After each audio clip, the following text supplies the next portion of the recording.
If you're a father and you're going through a divorce, you got to hear what this guy has to say. If you're a dad dealing with a little bit of baby mama drama, you got to hear what this guy has to say. Derick Williams has devoted his life to helping guys become greater fathers. He's also had to overcome some challenges himself, and he's become real candid with us and shared some real personal things that I think are going to help a lot of people. Derick's dad spoke a different love language. Derick decided that with his children he would speak a new love language. So you got to hear his story on that. Derick Williams is a great guy, not very many like him. Hope you enjoy the interview. Having a lifestyle without the father becomes habitual. 33% grow up without their biological dad right now in the United States. They just have a sense or loss of sense of hope. The father's impact is so underrated. The father presence, it can't be replaced. All right, so got a guy here that's devoted his life to working with kids. Seen a lot of young men who came out of really tough situations. Yes. Derick Williams is in prison. he's working in the prison system. Working it, not literally, but I was working in prison. Yeah. Been in there for more than a decade, Yes, and 12 years. Worked as a prison administrator type, and then came back and is now going into the prisons to try to help those guys figure out how to be good fathers. Derick, let me ask you, what's kind of your motivation for doing that? When I first started within the prison, one of the dynamics that we see with our inmates is we do a parenting or we do a background check intake. And we ask these family dynamic questions, and it always led to the same answer. We talk to these guys about their past and how they grew up. Probably 85% of them grew up in the household without a father. And I'm not going to say that always lead to a life of crime, but it definitely didn't help. Mm-hmm. So that gave me a motivation, and it gave me a passion to try to make a difference in some of these young men's life, because we don't want to see them pay it forward. You know, these guys are in prison, they get ready to go home, and a lot of them are already fathers when they come to prison. How do they know how to do any different? That's a good question. Because when they first come in, they think that that's how it's supposed to be. A lot of these guys are what we call, just caught up in the system, and it's hard for them to get out of that revolving door, and having a lifestyle without the father becomes habitual. And so they learn that certain pattern, and they develop in their lives. And the scary thing is, Scott, we got to make sure that they're not passing it on to their children. Mm-hmm. Got to break that generational cycle. Got to break the cycle. How do we do that? It takes people like me and you. It takes people like me and you having a conversation right here on this podcast. It takes people to actually get out and not only just talk about it, but you got to put feet to the ground. One of my classes that I do still right now weekly is just talking to these young men about life skills, talking to them about how to get back involved into the children's lives. Right now, statistically, 33% of children in the United States grow up without their biological dad. What was that percentage again? 33%. 33%. 33% grow up without their biological dad right now in the United States. What kind of effect does that have on the kid, on the individual? Well, you see it. One of the things that I talk about all the time in a lot of my groups is you can turn on the TV, and I would like to say a lot of stuff that we see in a negative connotation can be contributed to the lack of fathers in our community. We have not taken our places in our churches, in our households, and it shows every day. You see the school shootings, you see from his father, and how much we had to come together as a family and try to fix that was just tremendous. And I knew then that I wanted to be a part of a movement to try to get fathers involved and have them spend more time with their children. So your cousin spent 2 years with his father and then came to you. Did I read that right? Mm-hmm. And then Yes, sir. for the rest of his life, and he's still emotionally scarred. The impact of he's still emotionally scarred. So and that just hit home because it was really close. Mm-hmm. You know, you don't really think about a lot of things when you see it out that doesn't affect you, but when it really comes close to home like that, it really is an eye opener. What does it do to those guys that you're working with emotionally, internally? What's going on with those guys who grew up without their dad? It's a repeated cycle that they just have a sense or a loss of sense of hope. You know, the father's impact is so underrated that it's unbelievable. Don't get me wrong. I have a loving mother, and there are a lot of great mothers out there. But the father presence, it can't be replaced. Just his presence. Does he have to be perfect? He doesn't have to be perfect. But I do believe that presence and time really fills a lot of voids. You can spend all the money you want to spend. You can buy all the PlayStations you want to buy, all the Jordans you want to buy. But the one thing that child is going to always remember is the time that you spent with him, the presence of you being there.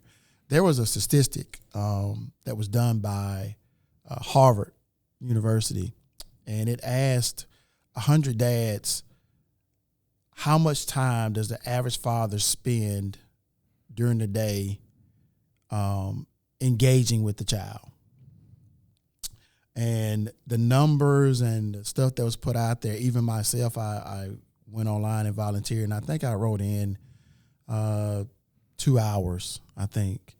But the answer was astonishing. It was actually, Scott, 28 seconds. 28 seconds a day? 28 seconds is how much time the average dad spend. And the key question was engaging with their child. A lot of us can say, well, my son or my daughter, they're home from school, they're in their room, they're watching YouTube, they're doing their homework. I can account for them. But the problem with a lot of our fathers in these households today is that we're not spending time engaging with that child. 28 seconds is the average. So, see, some of them are physically present, but they're out of the room. That's exactly You can have right. your body in the room and the rest of you know. That's I mean, it's exactly like right. you come in and you're going to read the newspaper while your kid's trying to get you to talk to them. That's exactly right. So, but these guys you work with in the prison system, most of those are dad's just totally gone. Am I right about that? A lot of the guys that we work with in the prison system, yes, they are gone. Some of them haven't been around their children for a number of years. But one of the things that we try to teach in our life skill classes is that no matter where you at, you are still a father, and that child, and you're the only father that child is going to get. Mm-hmm. And so we kind of make sure that we push that really hard, and we don't allow any excuses. So one of the things that we do when we're in our classes there is that, you know, we constantly are promoting building healthy relationships, establishing those healthy relationships, not only with the child, but with the mother of the child too. So we try to hit on those key areas. So when these guys reenter society, like you just mentioned earlier, they may not be the perfect dad, but we want them to be a dad that's going to be able to spend time and be present with that child as much as possible. So I know one of the problems, and you talked about no excuses, but I know these guys and guys in general, yeah, they're going to say, well, the mama's hard to deal with. Yeah.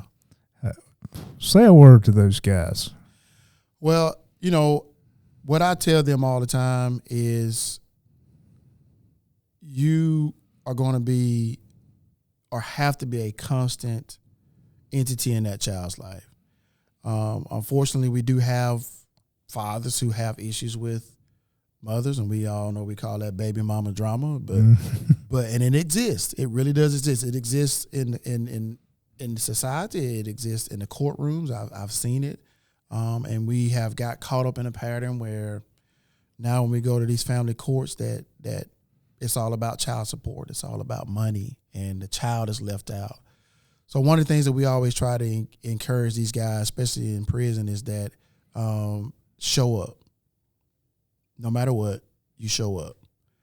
No matter what the mother might say, you show up. No matter what the judge might, for handing down, you still show up. Show up. Be there. You got to be there. One of the I wrote a chapter in a book about how to be a dad when mama don't cooperate. And one of the things that I recommend they do is to write love letters to their kids, because you don't always. I get it. There's some situations where the dude, he may be trying to see the kid, and she's not letting him. Yeah. Or maybe she's told him, fill the kid's head all with stuff, and the kid don't want to see him because he thinks he's a monster and that kind of stuff. But I always said, write love letters to your kids. Yeah.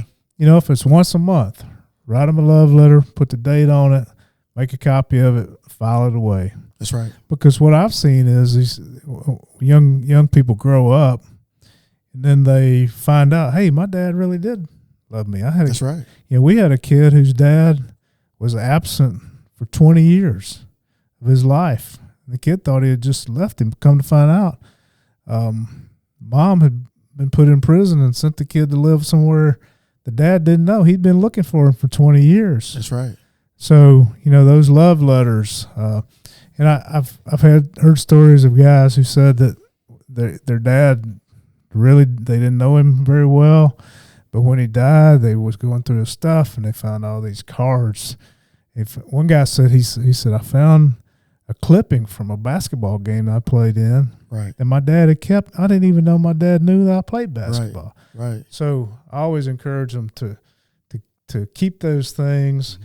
And one day, the kids can be very forgiving. Mm-hmm. And I think, you correct me if I'm off base, but I think they're always looking to forgive the dad that's been gone and to reconcile. It's really almost never too late. That's right. To reconcile. Yeah. Most kids want their dad to be in their life. I have seen situations where parents split or divorce, and the mom speaks negatively against the dad. But it goes back to that statement I just made. You just keep showing up. One of the things that I found out, even personally, from my own child, I went through a little period of time where I got a divorce from my son's mom, and there was a lot of negative comments made about I was not going to be there, and that's another reason why I'm so passionate about what I do. But I never let that stop me, and that's the same thing I tell the guys at the prison. Be there for birthdays, be there for Christmas, be there for school recitals, be there for practice. Pick him up on time, bring him back on time. And if you consistently do those things, you show that child that you're going to be a part of their life. And it's amazing how they make their own mind up, regardless of what's been poured into them. Mm-hmm. And now, even 20 years later, there's not a day that doesn't go by that me and my son do not interact and talk. So how old is your son now? He's 25. Really? He's 25, but he was 10 when I first went through that situation with his mom. And even if I don't call him, he's going to call me. So this might be a little off script, but I'm interested because I think there's some guys that are in this situation.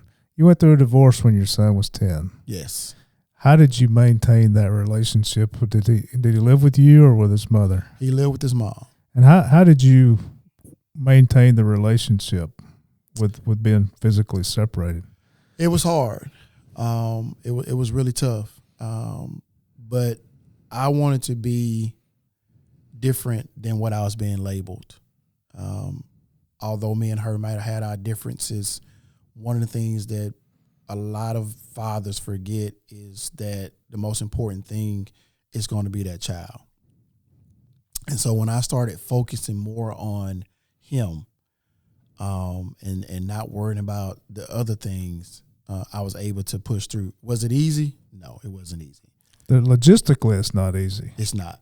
But emotionally, it's also painful, I guess. It is. It's very painful. The separation of divorces when it comes to the children, is terrible. I admit, because I've been through it. But I did not want my child to suffer, because one of the things I kept thinking all the time is, hey, he didn't ask for this, Derick. It's not his fault. You know, he didn't want to be in this situation. So why are we going to hold this against him? And so I made it a point to show up and be what I was supposed to be. And one thing too, I never said not one negative thing about his mom. Never did. All the time we spent together during the weekends and picking him up after school, and I was actually his football and baseball and basketball coach throughout this situation. I never said not one negative thing about the mother, and that's important. Why is that important? You know, one of the things I found out is that when you start spewing that negative vocabulary about the other parent, it can draw a ugly picture. And I have found out, even personally and from talking to guys that I work with in the prison, you actually force that kid to make a choice. You know, if you sitting there talking negatively against mom, or mom is talking negatively against you, you're putting that child in a situation where you're making him make a decision about what you're saying versus what the other parent may be saying. So what I used to always do is, when it was brought to my attention, or he would say, hey, my mom said this, my mom said that, I never would really respond other than, hey, you know, just do what your mom asked you to do. You know, behave yourself. I would always kind of turn it and twitch it a little bit, but I never would respond with a negative comment. That's important. That's his mama. It's important. And it doesn't matter to him what got y'all crossways. That's still his mama. It's his mama. I appreciate that. Yeah. I think that's good advice. Yeah. Let's change a little bit. Tell me about your dad. My dad is old school. Like I said, my dad was a loving father, but my dad wasn't a really emotional father, if that makes sense. My dad believed in showing love by working. If I'm providing for you, if I'm putting a roof over your head and clothes over your back and food on the table, then I'm showing you that I love you. As a kid, I never was one of those children that, you know, my dad picked me up and put him in his lap, or, you know, put me on his shoulder and gave me a horse ride. My dad wasn't like that. But he showed love through providing for us. One of the things that I did learn from that, though, was as I became a father, I realized the importance of interaction with your kids on an emotional level, and actually not just working to show that you love, but actually verbally telling them that you love them, telling them that you're proud of them, you know, and their achievements. There's a whole generation of men that wasn't the way it was done. That's right. And your dad's probably part of that generation. That's right. You know, he loved you. But his way of showing that, his love language was a paycheck. That's it. That's it. So why has that changed, do you think? Why is it important that gets changed? Well, I think for him, and this is just not defending my dad, but I think from him, it came from a long line of generational raising. His dad was like that, and his dad was like that, and his dad was like that. So my dad really didn't have opportunity to see a whole lot of emotional love from his dad. And I think that comes from just allowing men to pass it forward. I don't think it's a generational thing. I think it's a choice. Because for me, it was a choice. Love my dad, great guy.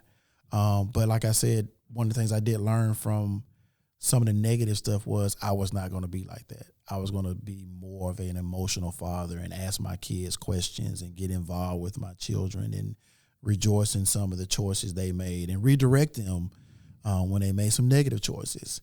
And I think that's what we have to do more of now, and we're not seeing a whole lot of that.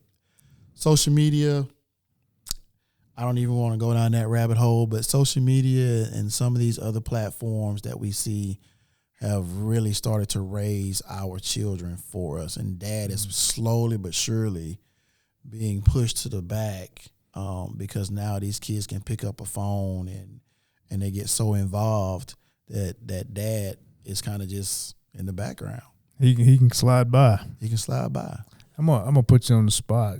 Just look in that camera and speak to your dad. He had some positive things. Speak to him. What do you want to say to your dad?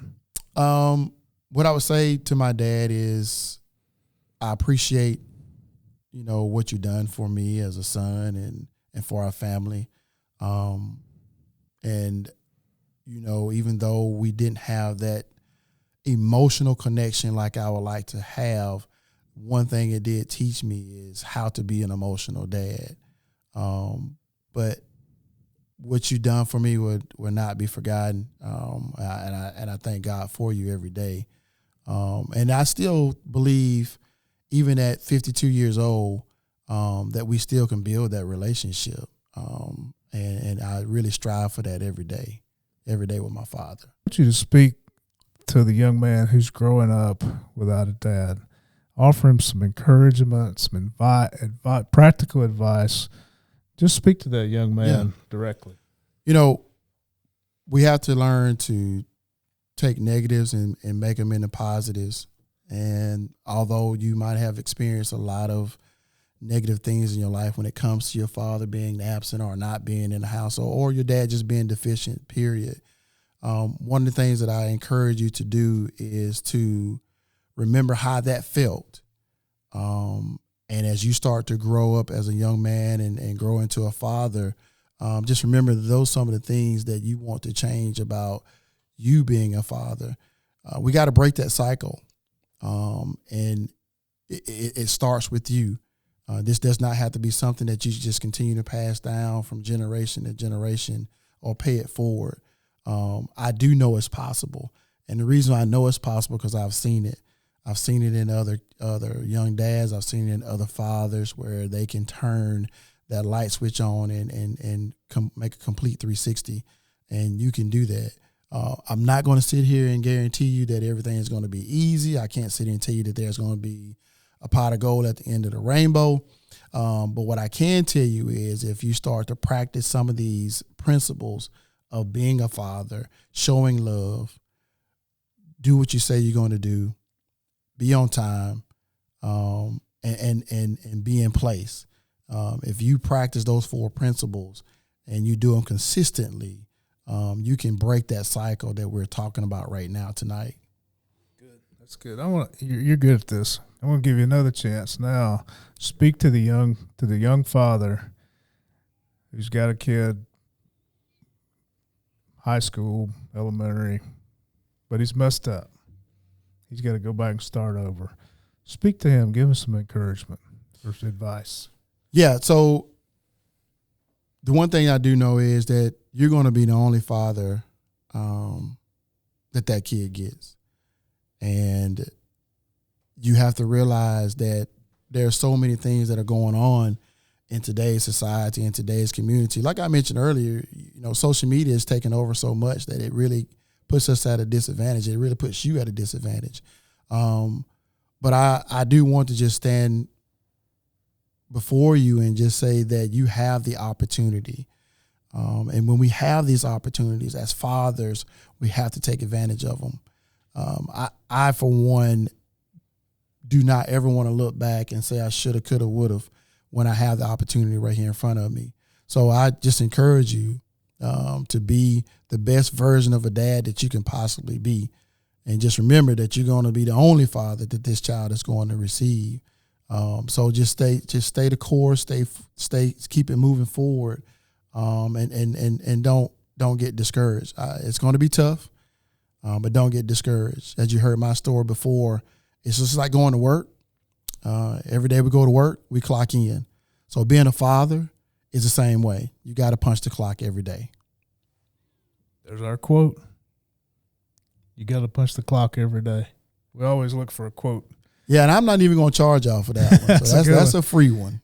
To be a good father, you got to punch the clock every day. Got to punch the clock every day. We're going to put that on a poster somewhere. Yes, sir. Well, I'm going to let you say whatever else you want to say, but I got one final question. Yes, sir.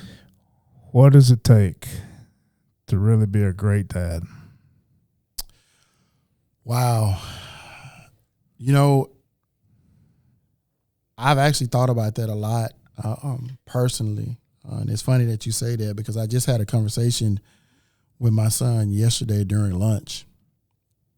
And he was telling me thank you for, helping him get through college. He just graduated from Troy.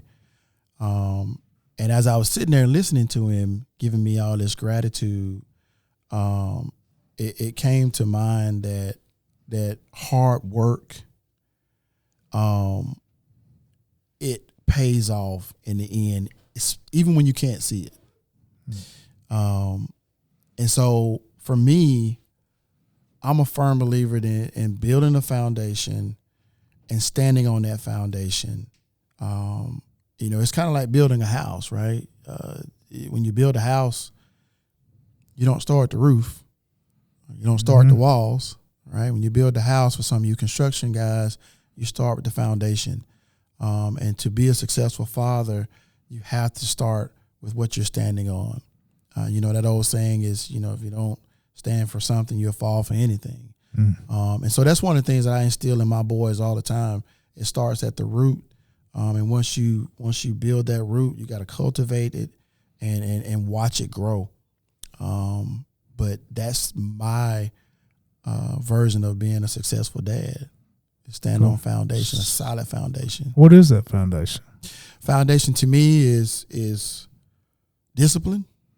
When I say discipline, I'm not talking about, with a belt or a switch. I'm talking about personal discipline, building a strong spirituality with God or whoever your higher being is, love, and that's huge to me. And then it's okay to make a mistake. But if you make a mistake as a father, own up to it, address it, and fix it. A lot of our fathers that we see, they make a mistake, they don't turn it, they don't fix it, they just sit there and lay in it, and that's not going to do you any good. We got to progress now as fathers. We got to change the dynamics of what we're seeing in our communities because honestly, we're failing as dads, and it takes small groups like this. It takes small groups at the prison that I'm at. It's going to take more podcasts like this in order for us to get these dads' attention and let them know, hey, look, man, there's people out here like you who are sitting here behind these mics tonight who want to be a positive role model for you. Mm-hmm. So that's how we flip the script. That's how we flip the script. Well, you've been teaching guys how to flip the script for a long time now. You probably don't realize how many people you've affected. We reached out to just a couple of them. Just say, tell us about old Derick Williams. We want to share with you what they had to say about you as we close. My first impression of Derick was I could tell immediately he was a kind and sincere person and very approachable. I was first to arrive at the class on my first day, and Derick introduced himself, and he and I talked for about 10-15 minutes before anyone else arrived. I immediately felt welcome and part of something. I want to share you. Sometimes you don't know what your impact is. Oh man, that's touching.